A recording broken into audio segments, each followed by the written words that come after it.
which stems from entertainment, is more crucial to sustaining Homo sapiens than work itself, because due to Newton's third law, work in itself is perpetual, and thus Homo sapiens do not need to seek inverse work as much or increased work as much as they need to actively seek heightened metabolism. In other words, it's healthier for the Homo sapien body to seek entertainment more than work. Okay, our second contention is that the meaning of life is undefined, but it cannot be work. In Ephesians, in the Bible, it says that work and toil is meaningless, chasing after the wind. All right, and also, to quote Albert Camus, in his idea of existentialism, is that we exist in life, and our purpose for existence, we give our lives purpose, and our purpose is to find joy in all that we do. Hold on. Oh, yes. What's black, white, and red all over? Black, white, and red all over. Existentialism. All right, so what he was referencing was basically Camus said that everybody can find joy in their work, and but that joy that comes from their work, that is derived from the work, is paramount to that joy, that work in itself. So joy and entertainment is actually more significant, and that is existentialism, and it was what he was referring to in the red writing. Yes. I'm just wondering, did you know that Alaskans can see Russia with their backyard? Oh yeah, if you're Sarah Palin. Yeah. Yeah. Okay. See, Sarah Palin derives her joy in life from being able to see Alaska from her backyard of Russia.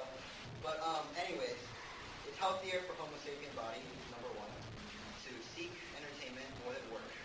Number two, the meaning of life is undefined, but it is not work. So it could be anything else but work. So work cannot be paramount, because if people choose to work, it's to derive entertainment. It's because they derive joy and entertainment from that work. So the only thing motivating them to work in the first place is that entertainment. So the entertainment should come first. Our third contention is that humans are not driven by work. However, We'll walk on 2 legs in the morning, or I'm sorry, 4 legs in the morning, 2 legs in the afternoon, and 3 legs in the evening. rascals. Okay, humans are not driven by work. They only work to create the means of security, comfort, and entertainment. Even if humans were to find joy in their work, the only reason for their going to work would be to find that joy. So entertainment is still paramount to work, as I said before. And our fourth contention is that Homo sapiens believe in whatever causes them to feel pleasure. An example of this would be Obama. People feel like Obama can do their safety net or secure their future. They feel good about him, so they believe in him. Let's say religion. Some people believe in religions because it either justifies what they do, or they feel security in the religion, or they find joy in having something to believe in. Ideals. People believe in ideals because it makes them feel good. It makes them feel like they're moral creatures in themselves. So, Homo sapiens believe in whatever causes them to feel pleasure. And entertainment brings more pleasure than work. Yes. Okay, so get this. Why did the chicken cross the road?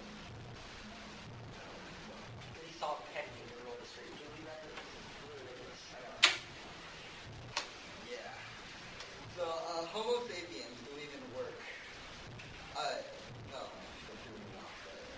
Excellent strategy by the opposition. Entertainment brings pleasure, and thus, Homo sapiens believe in entertainment. And because, so let's rehash my, yes. Who was the current president of the United States?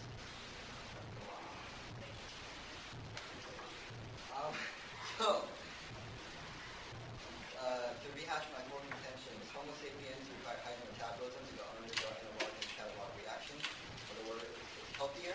The meaning of life is undefined. However, it cannot be work.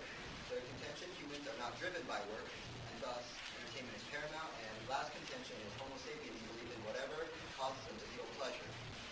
And because of this, I've proven that philosophically and scientifically, entertainment is more significant than work, and is thus more important than work. Yes. Who was the Secretary of Defense in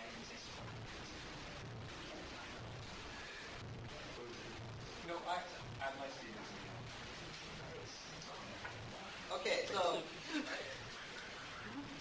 yeah, philosophical and scientifically proven entertainment. Okay. Shut up. It's significant to work, and thus I urge you judge vote in the affirmative. Thank you. Okay, everyone ready? Thank you, everybody, for being here. We're here to debate the resolution. This House believes that a penny saved is a penny earned. We stand on the affirmation of this topic for the following reasons. First, in our first speech that we gave you, they made absolutely no responses to our value criteria that we gave you. Because of this, you can extend our value criteria across the globe because there were no actual philosophical arguments behind it that tell you why you ought to reject the affirmative on any stance. So because of this, you're going to go down to our contention 1. First, our contention 1 talks about why penny savings and penny earned is a good thing. Behind that, we talk about it actually increases the economy. I'm sorry, I can't take questions. I really want to do that. So, under the actual philosophical idea that a penny saved and penny earned is actually a good thing, behind that we actually stimulate the economy. And so, since they made no responses against this, you can extend that across the globe because ultimately this leads to diplomatic impacts because now we can actually improve our relations with other countries and we actually have a better world economy. So if you don't buy that, we can go to our off case first. 1. Link. Our opponents are boring, monotonous, voice accounts for the manner in which our opponents debate. Lame and noobish. Impact 1. I am obligated to look at a way skewing debate because I don't know what they said. 2. You will never have friends as a consequence because making friends implies you communicate with them. 3. You're adopted and no one loves you. The alternative is our opponents must sing the remainder of their speeches to the tune of American Pie by Dan McLean, or they will immediately leave the room and concede the round because they would be killing our own brain cells as well as making the debate unfair and unpredictable. Now I'll tap back to Nate. Okay. So, our second critique is that Link, at the point where our opponents are so fat that they disrupted the Earth's orbit around the sun, therefore causing global warming, the deaths of thousands of innocent polar bears, skin cancer in the bodies of hundreds of Australians because of the hole in the ozone layer above Australia, and the eventual melting of the polar ice caps. You reject them as debaters and human beings. Impact 1, the destruction of the world, and 2, children will no longer be able to view polar bears in zoos because they're extinct. On the alternative, our opponents immediately audition for the popular weight loss show, The Biggest Loser, or they consequently shoot themselves because of the negative impacts they cause on the world. Tag. UK 1. Link. The fact that my opponents are wearing coats destroys all notions of individual worth and you all reject them right now. Impact. It entrenches elitism insofar they only promote the arrogance of upper class. 2. Wearing coats implies corporatism, which entrenches capitalism. This is bad because tenets of capitalism are concerned only with money and exploit the individual. The only alternative now would be for our opponents to take off their coats and admit the shame and harm they brought upon the people of the world. Next link. 1. My opponent's appearance in round demonstrates how gag-inducing they look. Impact 1. Their appearance causes people to feel personal insecurity insofar as the way they look at people who deem a personal attack. 2. Their appearance also causes a recession in the economy insofar that people are deterred from going to work. The only alternative now is for my opponents to get plastic surgery and correct the mistake that was made at birth. And this, they would stimulate the economy and mitigate the harmful impacts that are already occurring. Thus, he would be doing us all a favor in that people wouldn't fear going to work every day any longer. So, because of this, you can vote on the affirmation right now because they never actually attacked these critiques in any way or sense. So, even if you don't buy anything I said in the affirmative case before, you can still vote off independently off of the critiques because they actually have this link into the negative case, whereby all of their impact is coming off the affirmative case and being constrained by the fact that they're always going to be rejected as debaters. So even if you don't agree with any of my AC right now, you reject them as debaters because they're biting directly into the critique that I just said. So back.